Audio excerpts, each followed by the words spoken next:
Thank you for joining us on CBS News Texas, streaming online and on TXA 21.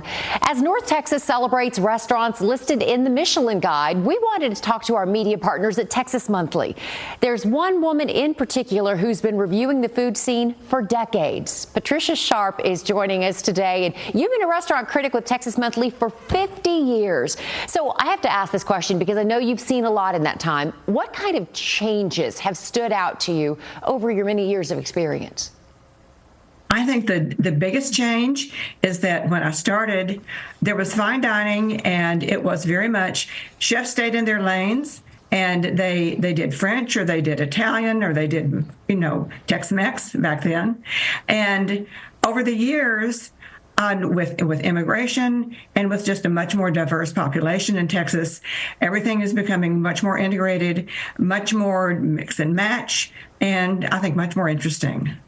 Now, Michelin announced a one-star restaurant in Dallas called Tatsu Dallas, and it's a place that was on your list of predictions. So what made you take notice of this restaurant, of all of the restaurants out there, in your predictions?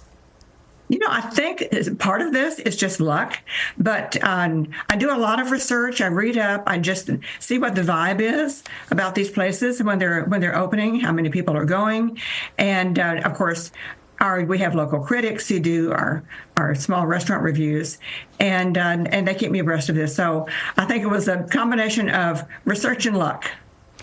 We know that there were other one stars given out in Texas. I believe there were 7 in Austin, 1 in San Antonio, and the one we mentioned in Dallas. Now, some of them were highlighted as part of the Pat's Picks franchise with Texas Monthly. Can you talk about that? Yeah. Over the years, I have written a column for about 20 years, and I choose what I think and hope and pray is the best restaurant in Texas that particular month, something that's about 6 months old.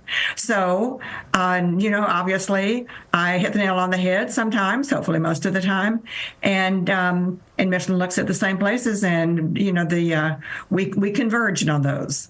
There's some people in Dallas, though, that were thinking that maybe we should have seen more one-star restaurants, not just the one. Do you feel that Dallas got slighted in any way?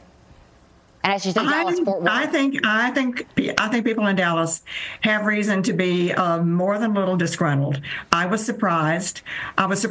Given Houston's size and the caliber of its restaurant scene, that it was not ahead of Austin.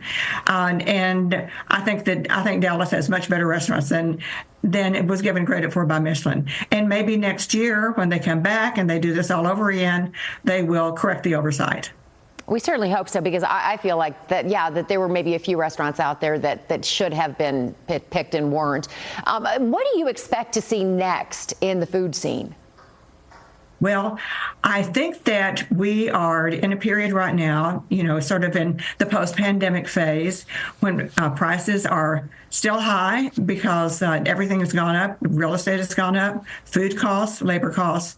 And I see that people are not able to do sort of fine dining as much as they used to. So I hope that things stabilize and that we're able to have a robust, fine and maybe just not fine, but nice dining sector, the way that we used to, because I think everybody wants to celebrate. Everybody wants to go out to eat and have fun, and they don't want to skip a mortgage payment in order to do that. Right, exactly, or take out a second or third mortgage. So exactly. What do you look for when trying a new restaurant, and do you have an all-time favorite? Well, I do have an all-time favorite. It's a restaurant that's not in existence anymore. It was in Dallas, Ruth Street Cafe. Oh, yeah. You may remember Stephen Piles. Yep. He is still around, not chefing anymore. But that was a spectacular restaurant back when he opened it.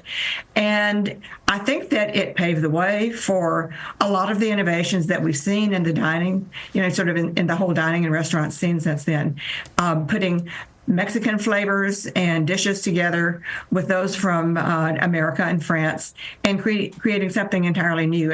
It was so exciting when he opened it, and that really is truly one of my most cherished memories.